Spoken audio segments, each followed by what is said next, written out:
De la abundancia del corazón habla la boca.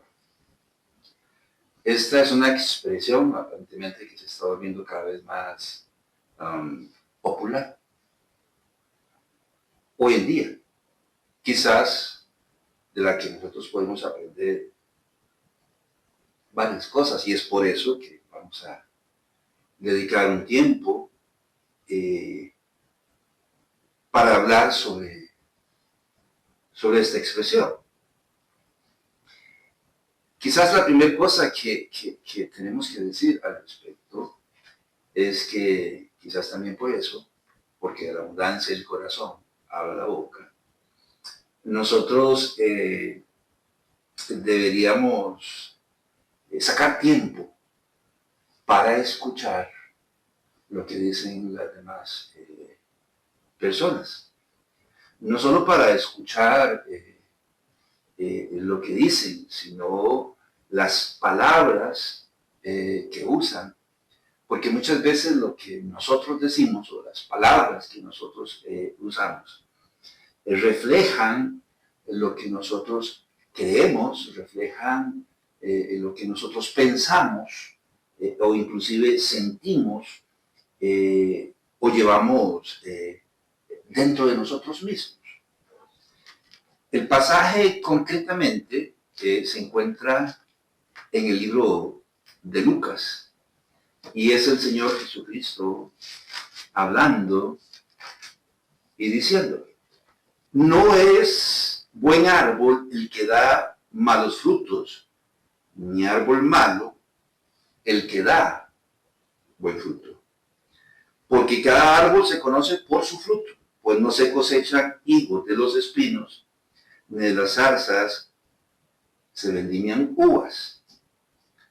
El hombre bueno del buen tesoro de su corazón saca lo bueno, y el hombre malo del mal tesoro de su corazón saca lo malo.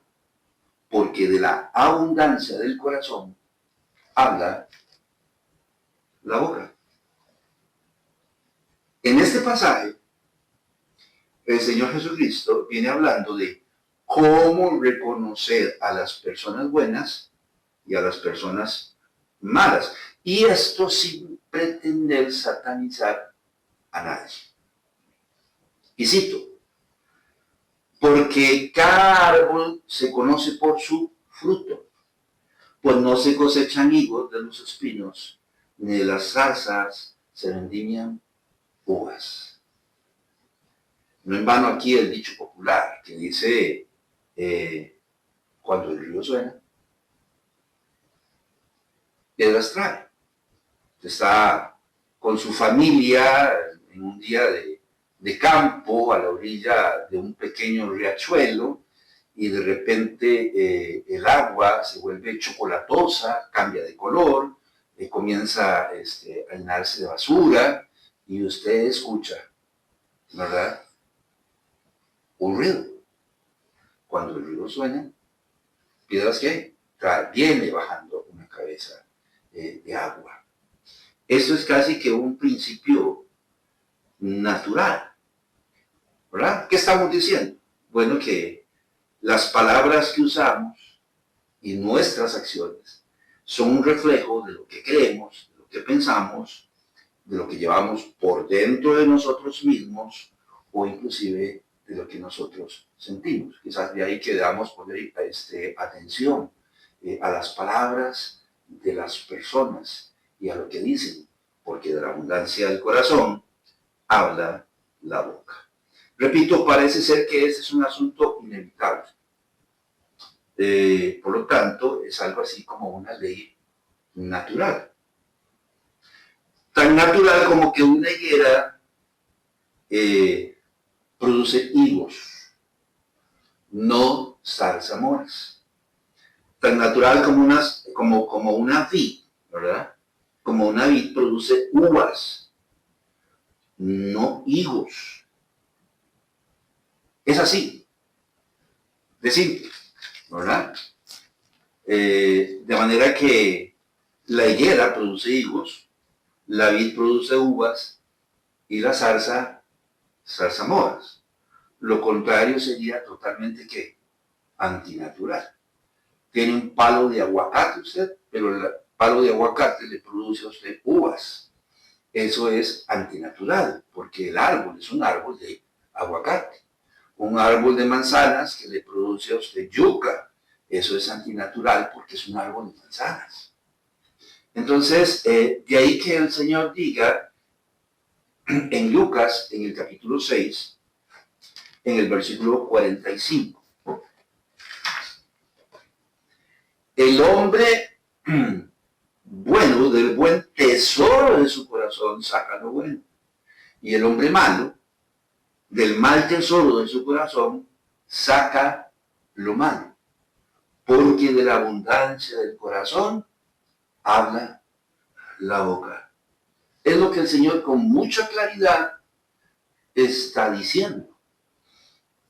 Que muchas veces, si no todas, nuestras palabras, nuestras acciones son un reflejo de lo que nosotros pensamos, creemos, sentimos o llevamos por dentro. Tal fue el caso de Abner.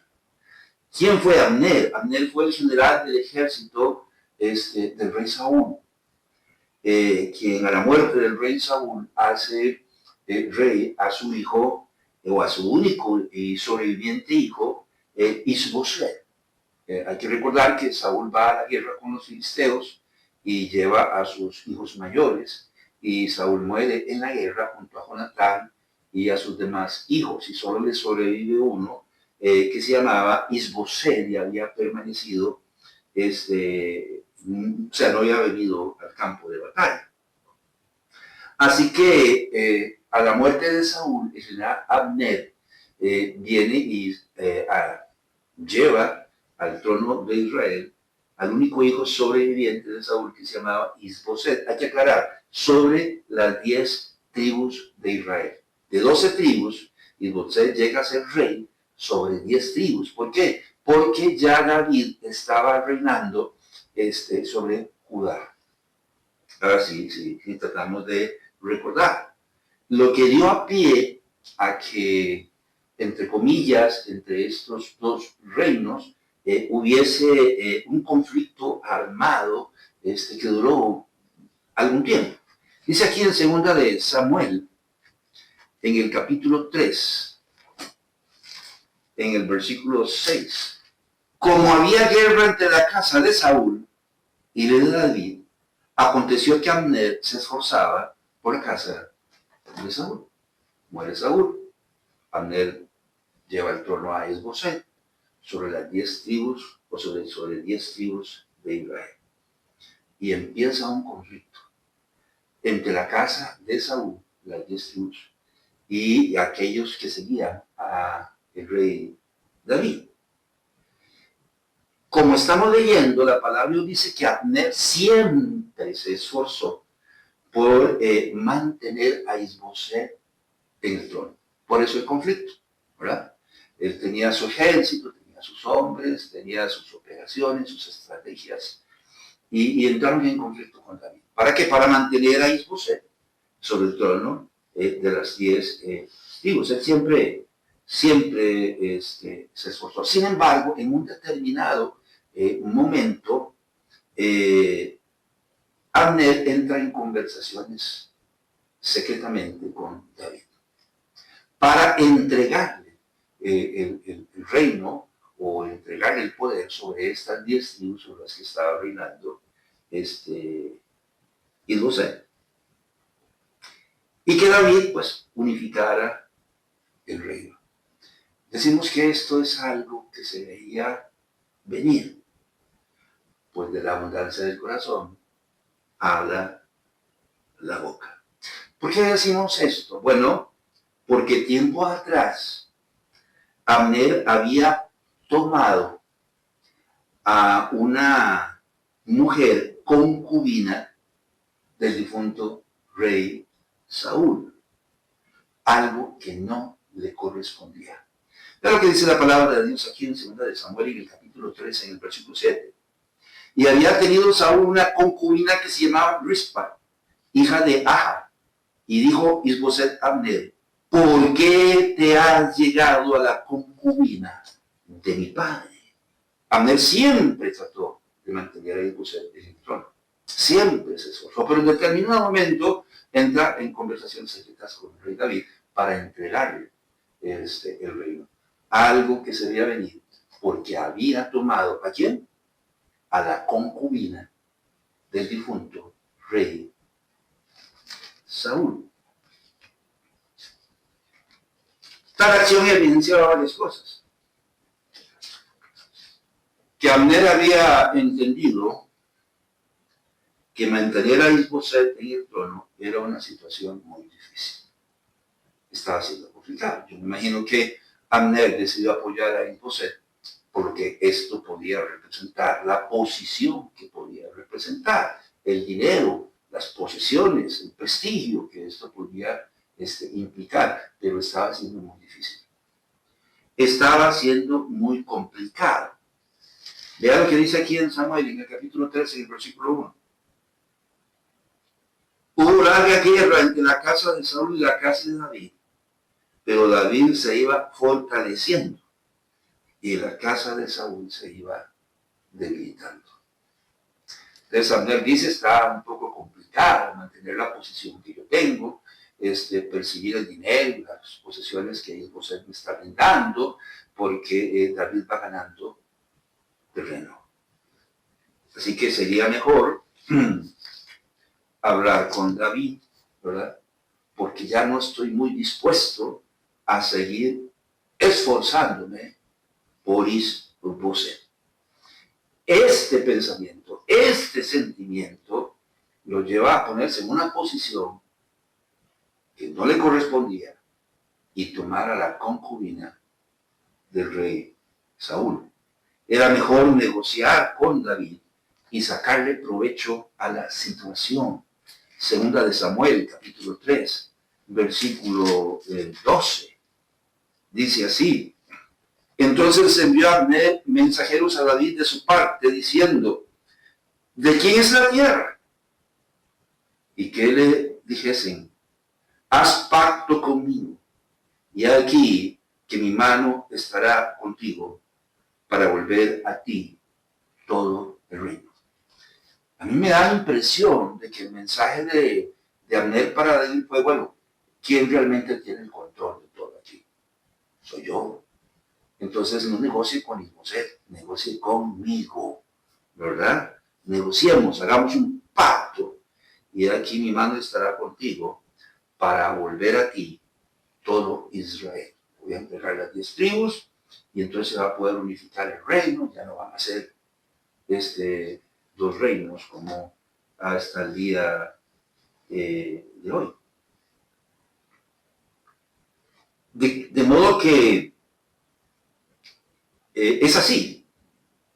Es muy interesante porque David era un hombre muy inteligente. Y para estar seguro de las intenciones de Abner, de hecho, Joab, el general del ejército de David, cuando se da cuenta que David ha entrado en conversaciones con Abner, le dice, ¿cómo es posible que usted haya permitido que ese incircunciso viniera al campamento? Usted entiende que la intención de él es valorar cuántos hombres tenemos y cuántas armas tenemos, etcétera. Y Joab le habla así al rey David. Entonces, creemos que David era un hombre muy inteligente y para estar seguro de las intenciones de Abner le dice, bueno, está bien, vamos a ver si podemos negociar esta situación, pero yo le voy a pedir algo. Y luego lo que voy a pedir es que la próxima vez que nos veamos traiga consigo a Mical, la hija de Saúl, que le había sido dada por esposa, ¿recuerdan? Y le había sido arrebatada y había sido dada por mujer a un tal Paltiel, hija de Lais, para afianzar así, para ese era el pensamiento, la idea que se le estaba vendiendo a Abner, su posición como quien tenía el derecho al trono al estar casado con la hija del difunto rey Saúl. Para no despertar sospechas, David iba a enviar una solicitud a Isboset de que por favor le devolviera a Mical, como si estuvieran negociando entre David y Isboset una especie de pacto, tregua o algo así por el estilo. Pero lo que en realidad estaba pasando es que David estaba en conversaciones con Abner, o Abner había entrado en conversaciones con David. De modo que en este caso, la decisión de tomar a la concubina de Saúl, de parte de Abner, reflejaba las intenciones que había en el corazón ¿de qué? De Abner.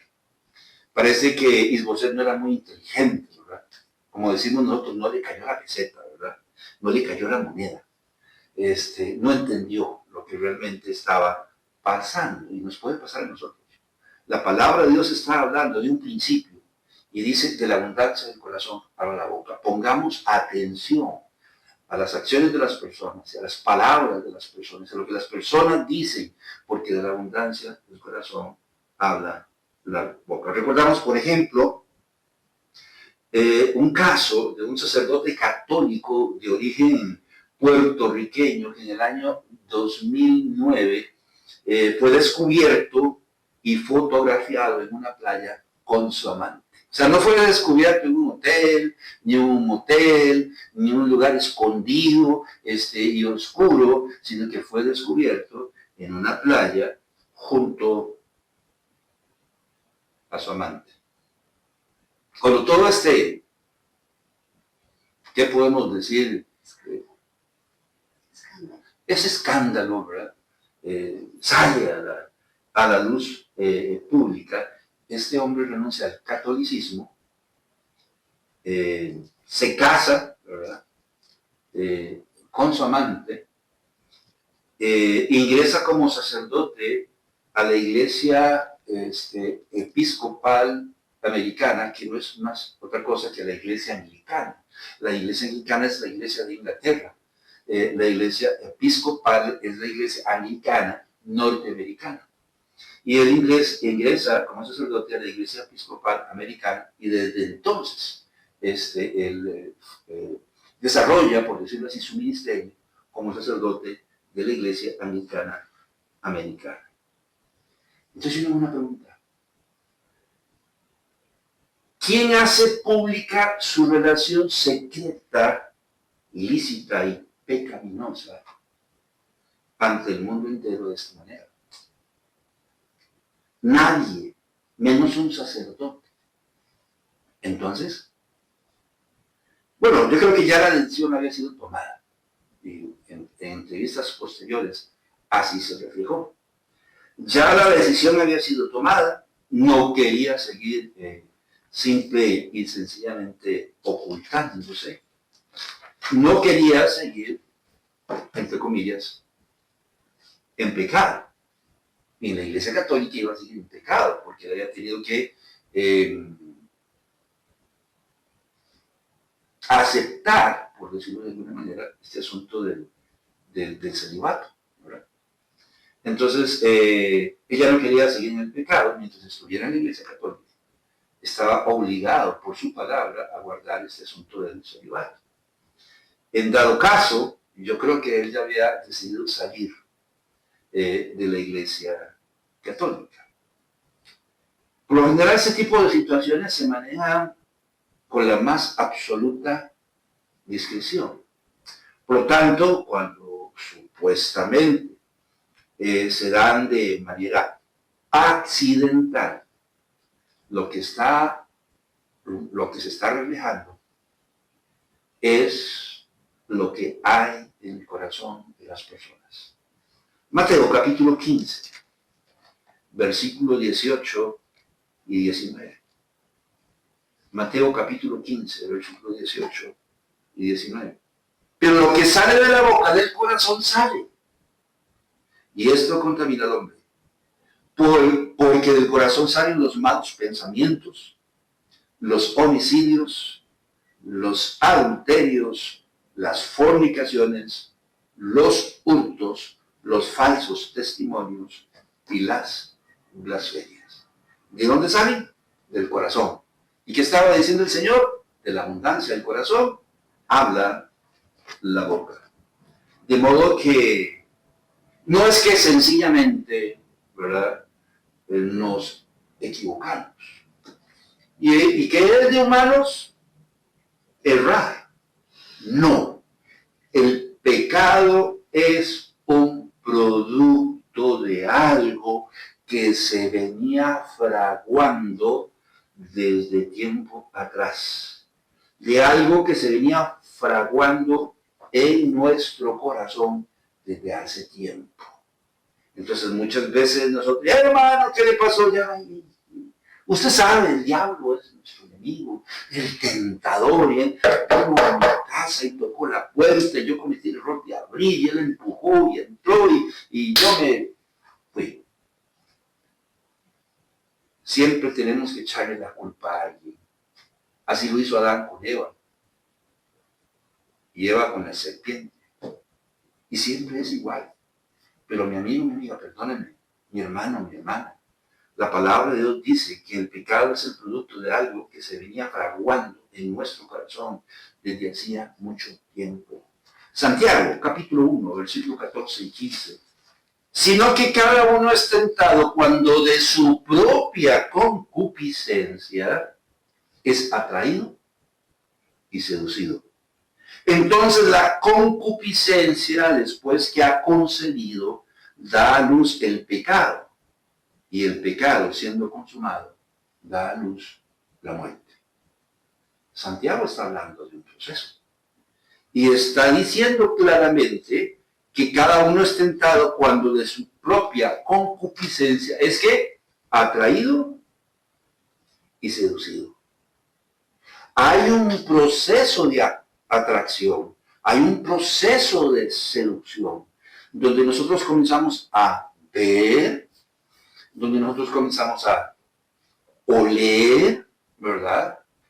Y terminamos probando, tomando y tocando. Fue el caso de Adán y Eva.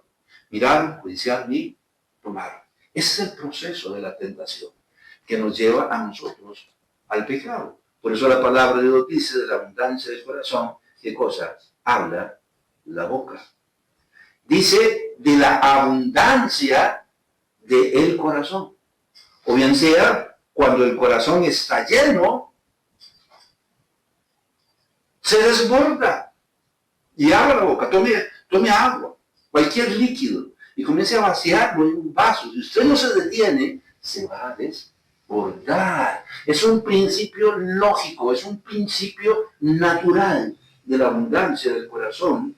Habla la boca. Si comenzamos a llenar nuestro corazón, tarde o temprano, se va a desbordar y la boca va a comenzar a hablar. Es un instinto, como quiera llamarlo. Es una reacción. Algo que no se puede evitar. Entonces, poner atención a las acciones y a las palabras de las personas podría ayudarnos a determinar cuáles son realmente las intenciones de las personas que se acercan a nosotros todos los días. Pero este es un principio que podría ayudarnos a saber también dónde estamos nosotros, dónde estamos parados, hacia dónde nos estamos dirigiendo, qué camino estamos transitando y hacia dónde vamos cuando pensamos y reaccionamos ante las palabras o acciones que últimamente estamos usando o viviendo. De ahí el dicho popular, el que juega con fuego se quema, ¿verdad? Entonces es un principio, es una ley, es inevitable, va a pasar, va a suceder. Si usted comienza a jugar con fuego se va a terminar quemando. O sea, que yo sepa, no conozco a nadie que jugando con fuego no se queme. Es un poco muy difícil. La persona que quiere asar carne, entonces ya pone ahí sus papelitos o pone cera o lo que sea que ponga para producir combustión y le pone el fósforo y ahí está poniendo carbón o poniendo leña, pero lo están presionando porque todo el mundo tiene hambre, ya es la 1 de la tarde, y bueno, para los tipos ya eso es como tarde para almorzar. Entonces, si ya todo el mundo está ahí, ¿y la carne qué? ¿Y cuándo va a estar la carne? Entonces, simplemente la persona agarra un recipiente de gasolina, de agua ras, qué sé yo, y le echa al fuego. Se sabe lo que va a pasar, ¿verdad?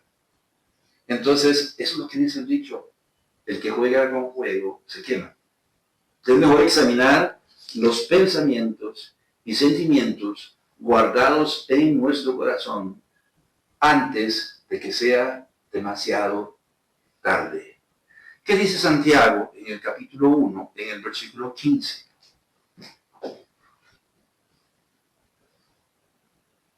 Dice: entonces la concupiscencia, después que ha concebido, da a luz el pecado. Y el pecado, siendo consumado, da a luz la muerte. ¿Escuchó lo que Santiago está diciendo? Entonces la concupiscencia, después que ha concebido, da a luz el pecado.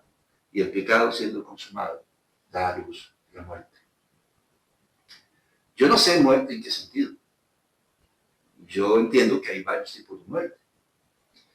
Una muerte espiritual. Nuestros sentidos comienzan a cauterizarse. Podríamos decir que en un sentido espiritual nos vamos muriendo. Y ya no nos interesa Dios, ya no nos interesa sus palabras, no nos interesa la iglesia, no nos interesa la vida cristiana. Y nuestra situación viene a ser peor que antes. O muerte física. Porque simple y sencillamente no entendimos que de la abundancia del corazón habla la boca. Y que muchas veces las palabras y las acciones, las palabras que usamos y las acciones en las que nosotros incurrimos, reflejan lo que nosotros pensamos, o lo que nosotros sentimos, o lo que nosotros llevamos por dentro. O sea, que este análisis podría contribuir en simplemente convertirse en una señal. Algo que nos está diciendo: mira lo que estás haciendo, mira las palabras que estás usando, por favor, son el reflejo de lo que ya estás pensando, de lo que tú estás creyendo y de la acción que vas a cometer, como Abner. Abner tomó a la concubina de Saúl porque ya había decidido lo que iba a hacer. Me da igual, de por sí voy a hablar con David, le voy a entregar el rey. Entonces, ¿qué importa que tome o no a la concubina del difunto rey Saúl? De la abundancia del corazón habla la boca. Esto es, de alguna manera, una manifestación de la gracia de Dios. Nos está diciendo: hijo, ponga atención, mire, oiga, perciba, dése cuenta del camino por el que está comenzando a transitar. Y dice la palabra de Dios que hay caminos que a nosotros nos parecen derecho. Recuerda, pero su fin es ¿qué? De muerte. Decíamos en un video anterior que debemos aprender a oír y que debemos aprender a escuchar. Y a veces, ¿por qué no aprender a escuchar nuestros propios pensamientos? ¿Por qué no escuchar lo que nos dice el corazón? ¿Por qué no escuchar lo que nos dicen los demás? ¿Por qué no escuchar, como en este momento, lo que Dios nos está diciendo? Y la advertencia de Dios es: de la abundancia del corazón habla la boca. Pongamos atención al camino que estamos transitando hasta que este camino nos lleve, o antes de que este camino nos lleve, a conocer la muerte, en cualquier sentido de la palabra. No seas como Abner. Mi nombre es Carlos Corrales. Que la pasen bien.